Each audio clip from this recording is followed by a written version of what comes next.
हद्दपारीची कारवाई केली असताना शहरात वावरणाऱ्या 2 तडीपारांना पोलिसांनी ठोकल्या बेड्या।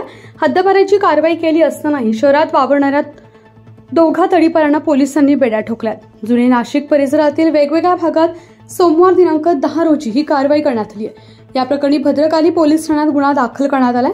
पोलिसांनी दिलेल्या माहितीनुसार सलमान फरीद कुरेशी वय वर्ष 30 राहणार घर नंबर 3892 नानावली व शोएब समद कुरेशी वय वर्ष 35 राहणार कसाईवाडा वडाळ नाका अशी अटक करण्यात आलेल्या संशयितांची नाव आहे। गेल्या महिन्यात सलमान कुरेशी याला 3 महिन्यांसाठी तर मार्च महिन्यात रिक्षा चालक शोएब कुरेशी याच्या विरुद्ध पोलिसांनी हद्दपारीची कारवाई केली आहे। मात्र दोघांचा शहरात वावर असल्याची माहिती पोलिसांना मिळाली होती।